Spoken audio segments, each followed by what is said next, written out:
Hi, I'm Gavin Carlson, and this is Out of Bounds, Daily Bruin Sports Podcast.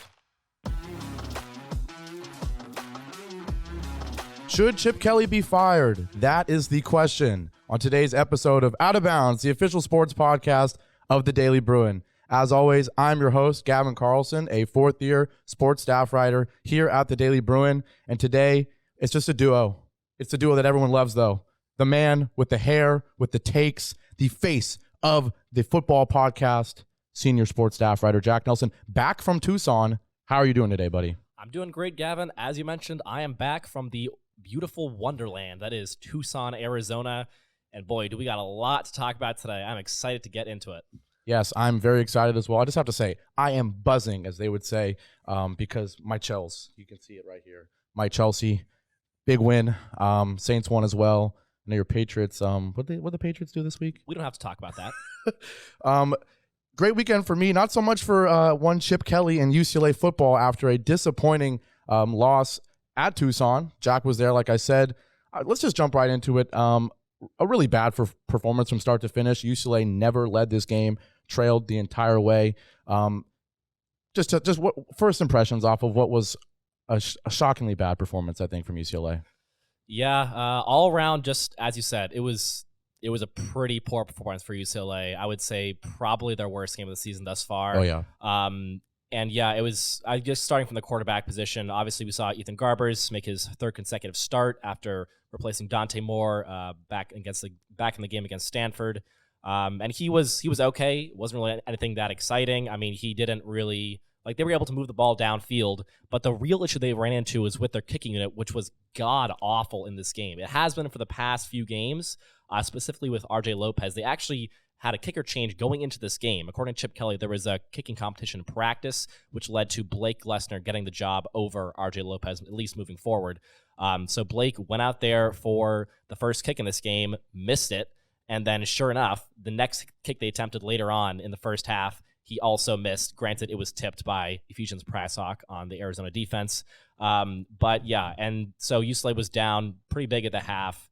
And it just, at that point in the game, nothing really changed for UCLA's offense. It was much of the same.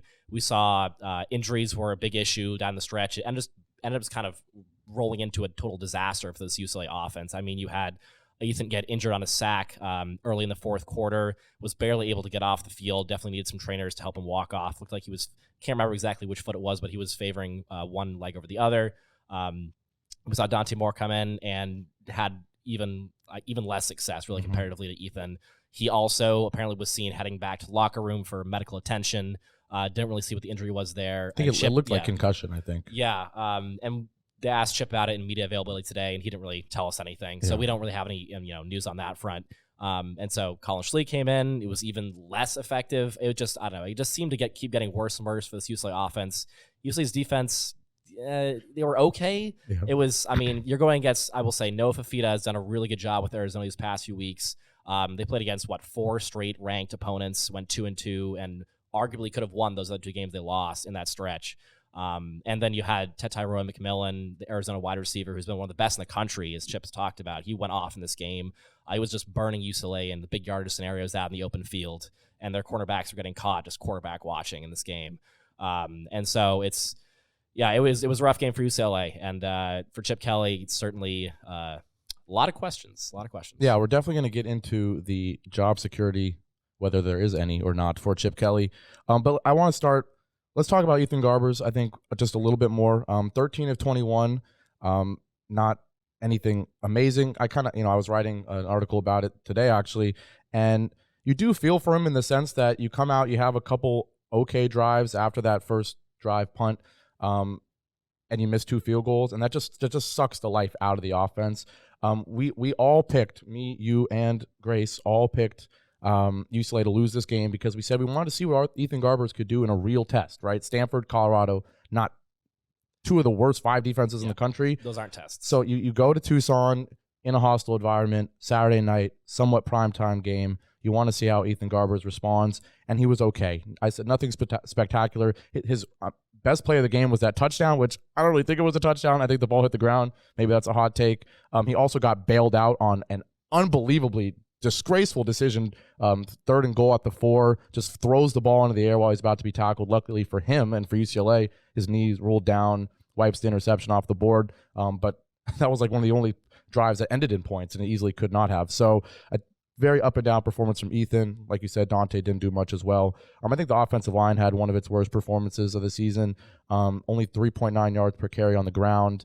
All 3 quarterbacks under pressure. And Collin Schlee, he's just got to stop throwing the ball. 0 of 5 today, 3 of 13 on the season, 2 picks. One of those picks came against NC Central.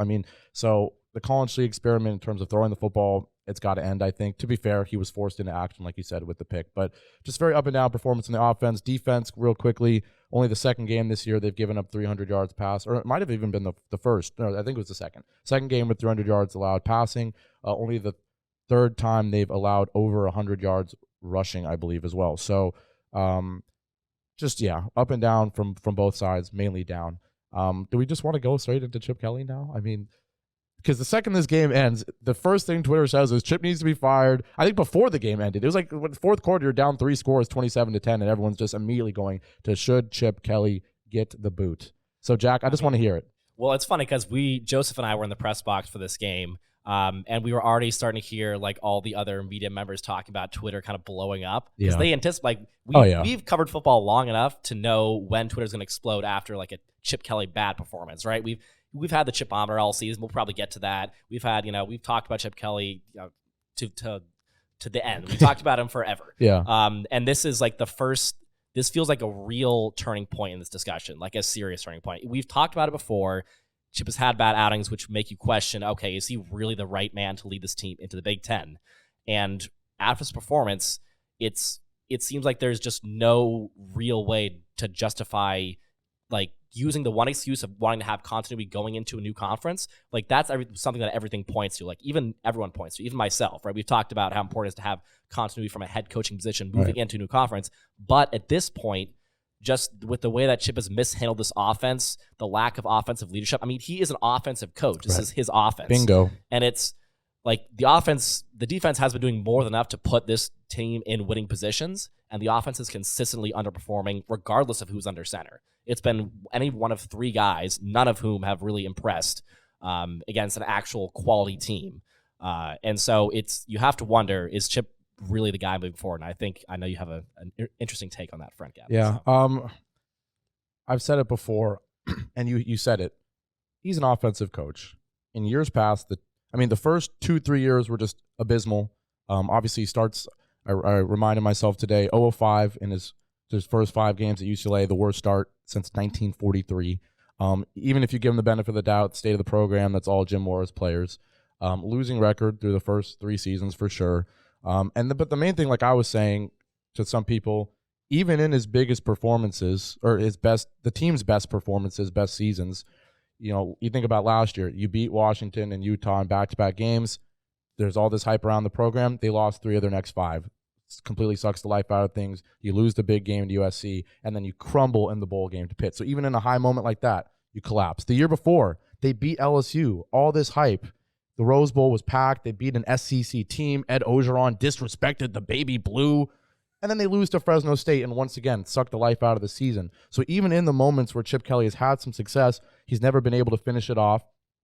Read today, winning record against AP top 25 teams, but only 8 teams that he has beaten have finished the season with a winning record. So the team just does not do it against good opponents under Chip Kelly so far. On Twitter, I read every excuse or argument for or against him. People are going to say, oh, it's really hard to respond to having DTR there for, as long as he was and to still have success when he leaves.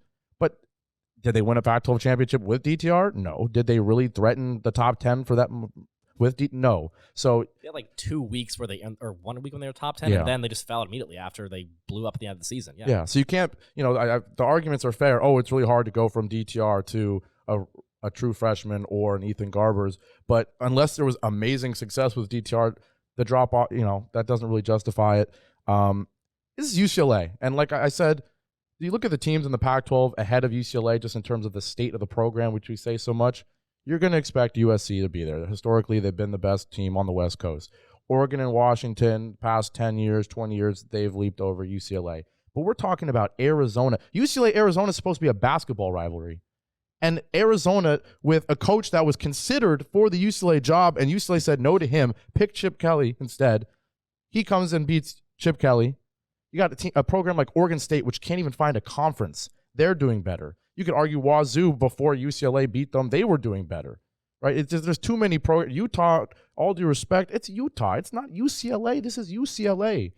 The standard has been brought down. And so I think personally, to end this rant, I still think, obviously, they're not going to fire him in the middle of the season. If they run the table, you beat USC, you beat Caleb Williams, and you win whatever bowl game you have, maybe he keeps the job. But that's the only way he keeps the job. I think if you lose to SC and or the bowl game, I think that's enough for him to go. Yeah, I saw a really good point about this on Twitter earlier today because I was just enjoying the Twitter scroll. Oh yeah, it's been a great day. Everyone has like these great opinions. Yeah. I really love this discussion. Yeah. But there was one tweet that talked about early in the season, and you probably remember this too, Gavin, when we were talking to him back when they were wrapping up preseason practice and all this, and Chip was talking about how this team this year was his most experienced team. Yep. And what has he done with that team? Like the defense, defense has been good, but besides the defense, kicking is horrendous. Offense is largely incompetent. Like, I cannot see how in any way this is his most deep and experienced team because it's not showing up in the results. Like, and you need results. As you said, at UCLA, it's a storied program. You want results because that's what's expected. And UCLA has just simply not delivered on any of what the expectations have been for the Chip Kelly era. Yeah, and people are going to point to the academic standard, maybe the lack of investment in terms of facilities and whatnot, just compared to some of the bigger teams. That's all great. But at the end of the day, like you said, the roster is good enough to be at least in the top 25. And even, like you said, this team has been a defense-first team, which is not Chip's thing, so he doesn't really deserve, I'd say 95% of the credit goes to D'Anton Lynn and the roster itself. Look at the guys that have been playing well for UCLA's defense. Alex Johnson, a sixth-year redshirt senior who was a walk-on. It's not like Chip recruited him, not like he was some storied, just a guy that got better because he's been there for so long. Latu, the best player on UCLA's team, I think, by far. Kind of a diamond in the rough. This guy his career was on the brink of being over because of injuries. Comes to UCLA and is suddenly Von Miller in his prime. That's not really Chip Kelly doing something phenomenal, right? So, Jay Toy, the guys that have been doing things for UCLA the most aren't even guys that have been recruited highly that you can really give much credit to Chip Kelly for. And then, like you said, this team is the deepest team. The offense, other than the quarterback position, you got weapons everywhere. Steele, Sturdivant. Where's J. Michael Sturdivant? When he came in, we were talking about best receiver in decades for UCLA. They're not using him. We've seen nothing from him. They've misused him so poorly that he's become somewhat of a non-factor in these games, which he shouldn't be. He should be the top receiver on this team, and it shouldn't be close either. And you have Logan Loya, slot receiver, who's their top option, and even he is inconsistent in this offense. Yeah. So, and last thing I'll say, this is technically the chipometer, I think. I don't even know where it was in the last episode. Do you just got to break the bottom of is this thermometer breaking time for Chip Kelly's chipometer? I would say so. It's got to go at the bottom, right? Yeah, I think you have to. One last thing I will say. The quarterback situation, whatever it is, should it be Garber, should it be Moore? I don't know, but it has been mishandled, and there's no other way to put it. If Dante Moore came out and looked terrified in that game, and if he was playing against Stanford in Colorado and had 2 games against cupcake defenses to feel better, does he look that scared against Arizona? No. His confidence got shot earlier in the season. So, yes, I think there's disasters everywhere. Worst game of the year for the special teams. Probably the worst game, just to recheck those stats. It was the first time a quarterback's thrown for 300 yards against UCLA this year, and the third time that they've rushed for over 100. So, defense, probably its worst game. Special teams has been abysmal all year. Probably the worst game for the offense as well, just 10 points against an Arizona defense that's average. So, is there much last words from you, Jack? I think this was just kind of a... I'll give you my 2 cents on what should happen with Chip Kelly and this UCLA football team moving forward. I think, and I'm pretty much in total agreement with you on this, on like what it's going to take to actually justify a firing for Chip Kelly. At this point, a lot of people are like, yeah, it's time to fire him. For me, I think he either has to lose the USC game or lose the bowl game. Right. And I think obviously if both those happen, it's a no-brainer. I think he should be gone. Yeah. If one of those happens, I can see them going either way. They did just extend him in the offseason to through 2027 or something. But the buyout is not as much as it was. It was like $20 million. It's not like $5 million or something like that. Don't check me on the numbers. But yeah, I think you lose either of those 2 games or critical games that UCLA has underperformed in, especially in the bowl games. UCLA hasn't won a bowl game, and I can't even remember the last time this team won a bowl game.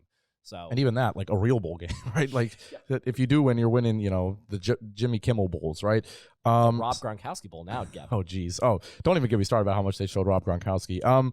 But yeah, like you said, the buyout. Someone said a great point. They said you got all this Big Ten money now. Don't be afraid to use it to use it on a buyout.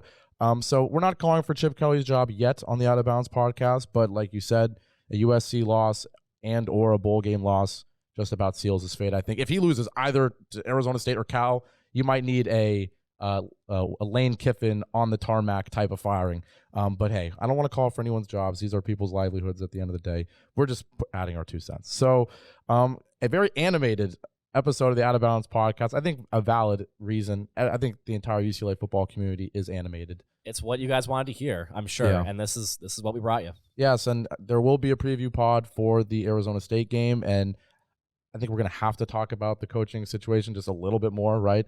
But yeah, that's all for this episode. As you can tell, if you're watching on YouTube, we are back in video form. Shout out to our amazing video producer, as always, Zoë Busenberg, for everything. Yeah, Spotify, Apple Podcasts, SoundCloud, if you want to just listen. But our faces are back. Jack Nelson's hair is back. So please, UCLA Daily Bruin on YouTube, like and subscribe, all right? And comment. It helps more people see it, and we want everybody to see this amazing podcast. So that's all for this episode. Thanks so much, and we will see you with a preview later this week. So long. Goodbye.